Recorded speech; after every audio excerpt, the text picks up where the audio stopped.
Hola, mi nombre es Juan Carlos Restrepo. Soy profesor del curso virtual de atención al paciente con heridas. Y hoy vamos a tratar el tema de calcifilaxia, una patología incierta y un tratamiento controvertido. La calcifilaxia es una de las patologías que genera herida más desconocidas por el personal de la salud. Van a ver que en clínica son pocos los pacientes que hay que presentan esa patología, pero cuando se presenta es unas patologías que podría decir que es de las que más muertes produce en los pacientes que tienen ciertas características, como vamos a ver más adelante. Me trae esta pequeña frase de Burkline que dice: la calcifilaxis es probablemente la causa principal de las lesiones en pacientes urémicos. Ya entonces empezamos a ver por dónde vamos a buscar estas lesiones en los pacientes. Tenga en cuenta que la prevalencia es muy alta, sobre todo en pacientes con diálisis. Hablamos hasta un 4% de prevalencia en estos pacientes, ¿sí? Casi los pacientes que de 10 pacientes que empiezan diálisis, al menos 4 pues pueden llegar a tener esta patología. Usted la va a encontrar como calcifilaxia o la va a encontrar también con estos títulos que ven en pantalla: síndrome de gangrena urémica, arteriopatía calcificante urémica o paniculitis calcificante, cualquiera de los tres. ¿Por qué la traigo en este curso a pesar de que es una enfermedad muy escasa? Porque van a ver que el diagnóstico que van a ver a continuación es un diagnóstico que se parece mucho a otras patologías y tiende a confundir al profesional. Por eso muchas veces pasa a ser infradiagnosticada y no se cuenta realmente como un paciente con calcifilaxia, sino como otro tipo de lesiones que van a ver se parece mucho a lesiones de miembro inferior.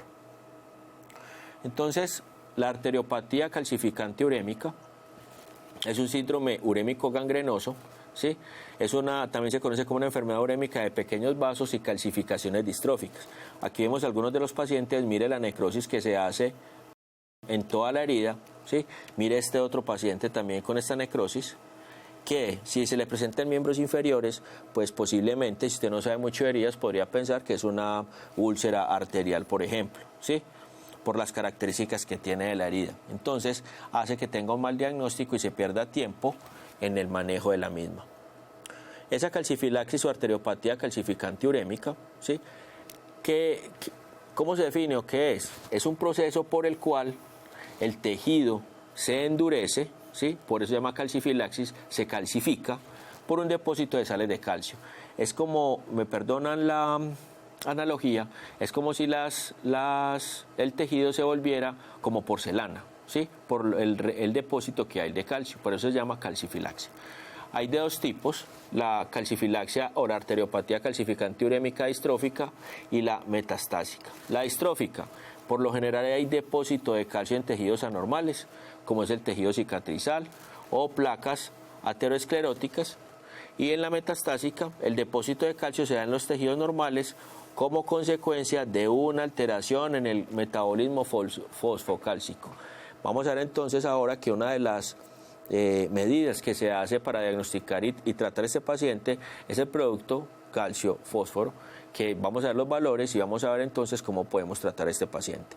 ¿Qué es lo importante? Casi que el diagnóstico de la enfermedad, como vamos a ver más adelante, tiene algunas características específicas que le van a ayudar a usted como profesional a identificarla de manera no fácil, pero sí mucho más sencilla que otras enfermedades.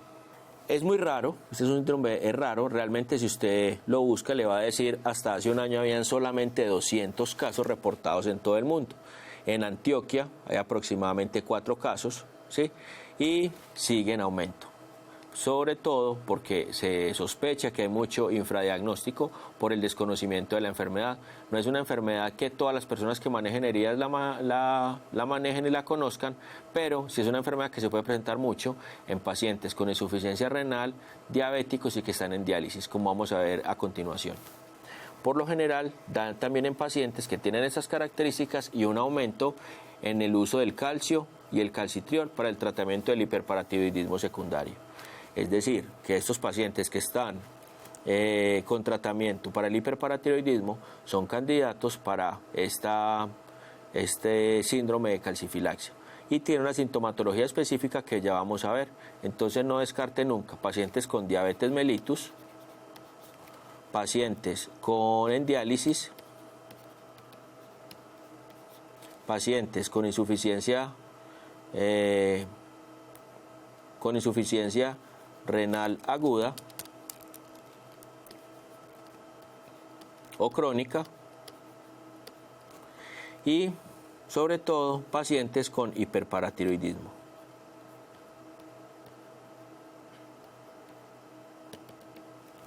Estos son los pacientes que más van a tener el síndrome de calcifilaxia, los que más riesgo pueden tener.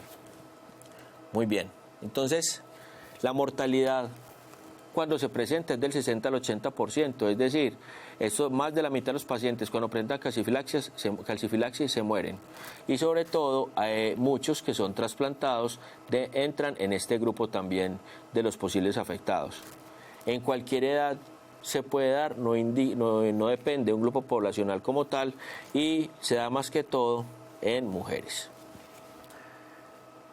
Muy bien, con ese panorama, entonces, ¿cómo se define? Ya vimos un poquito de la definición un poquito más corta. La definición amplia de calcifilaxia, ¿cuál es? Es una calcificación vascular, ¿sí? Repito, calcificación vascular que provoca isquemia y necrosis, es decir, muerte celular y semidesvitalización de varios tejidos, por lo general del tejido celular subcutáneo y los músculos. Esta isquemia o necrosis tiene especial afectación por la parte cardíaca, la parte ocular, pulmonar, pancreática o intestinal. Son los sistemas o los órganos o los tejidos que más, de esas áreas, los que más va a afectar. Es importante tener en cuenta que, como todas las enfermedades, esta enfermedad tiene varios factores de riesgo. Los principales son las mujeres de raza blanca, pues, o mujeres y hombres de raza blanca, pero sobre todo las mujeres, por lo que les acabo de explicar, los pacientes que tienen insuficiencia renal crónica de larga evolución, que aparte tienen hiperparatiroidismo, que también se los acabo de decir, pacientes trasplantados y sobre todo pacientes aislados con hiperparatiroidismo primario. ¿Sí? Si no está aislado, puede ser hiperparatiroidismo secundario. Enfermedad de Crohn, VIH, SIDA y cirrosis.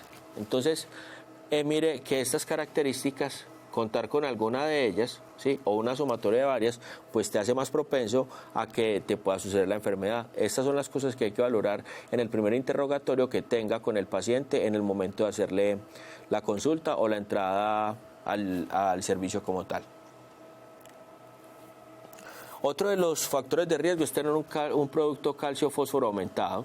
Por eso es que una de las causas fuertes es esta, porque se aumenta este producto y se calcifican entonces las venas, de ahí el nombre de calcifilaxia. El uso de análogos de la vitamina D y la warfarina, la deficiencia de vitamina K, la deficiencia de proteína C y S, la obesidad, la desnutrición proteica, pues por obvias razones, el uso de anticoagulantes dicumarínicos, inhibición de la proteína K y administración de hierro. Entonces mire que tenemos acá ya varias características importantes, empezando por la nutrición proteica, sobre todo cuando nuestros adultos mayores, muchos vienen de hogares donde de pronto el cuidado no es tan bueno, ¿sí? O vienen de su casa donde el cuidado puede que no sea tan bueno, ¿sí? Estos son los principales factores de riesgo que tiene el paciente que sufre entonces de calcifilaxia. Acá tenemos lesiones típicas del paciente con calcifilaxia. Mire la distribución en la pierna, cómo se hace, ¿sí? Tiene necrosis. Usted podría pensar en una úlcera venosa, pero piense que la úlcera venosa no tiene necrosis y empieza a descartar, ¿sí? ¿Qué es lo importante que ve acá? Las características de la herida, los bordes, la tonalidad rojiza, ¿sí? Estas partes son importantes porque nos ayudarán después a tomar un diagnóstico de específicamente qué queremos hacer después. Esta es otro paciente que recibimos con esta